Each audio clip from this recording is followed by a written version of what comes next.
Imagine sitting across from the person you love most in the world, watching them cry, and feeling absolutely nothing but a cold, heavy sense of annoyance. You aren't a monster, and you didn't stop loving them, but your brain feels like it's wrapped in a thick, gray fog that prevents you from connecting. For years, I thought our marriage was dying because we had grown apart, or because life had just gotten too stressful. We fought about the dishes, we fought about the kids, and eventually, we just stopped talking altogether. I was exhausted, I was irritable, and I had become a ghost in my own house. I blamed the job, I blamed the mortgage, and sometimes, in my darkest moments, I blamed her. But the truth was far more terrifying.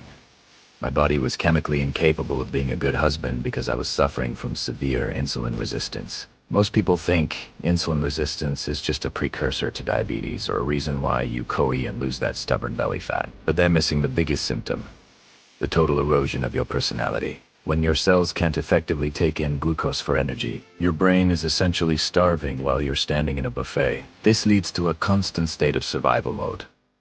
When you're in survival mode, you don't have the luxury of empathy, patience, or romance. You're perpetually hangry, even after you eat, because your hormones are in a state of chaos. I didn't realize that my 3 p.m. energy crashes and my late-night sugar cravings were the reason I didn't have the strength to listen to my wife. Esther, I wasn't a jerk.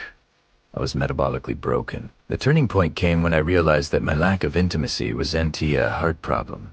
It was a biological one. High insulin levels wreak havoc on your sex hormones, plummeting testosterone in men and causing estrogen dominance or PCOS-like symptoms in women. It kills your drive, your confidence, and your vitality. I looked in the mirror and didn't recognize the sluggish, grumpy man looking back at me. I decided to stop looking for marriage hacks and started looking at my blood. I cut the processed carbohydrates that were spiking my insulin.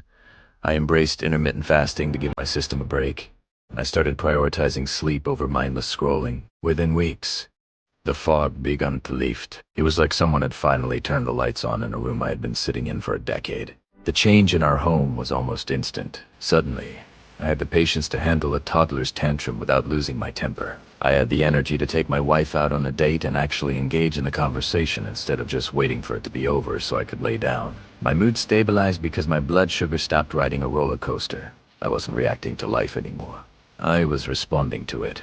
When I fixed my insulin resistance, I didn't just lose 20 pounds, I regained my ability to be present. We didn't need more therapy. We needed a metabolic intervention. If you feel like your relationship is hitting a wall, stop looking at the person across from you for a moment and look at what you're putting on your plate. Your marriage might not be broken, your metabolism might be. Taking control of your health isn't just a solo journey. It's the most selfless thing you can do for the people who depend on you.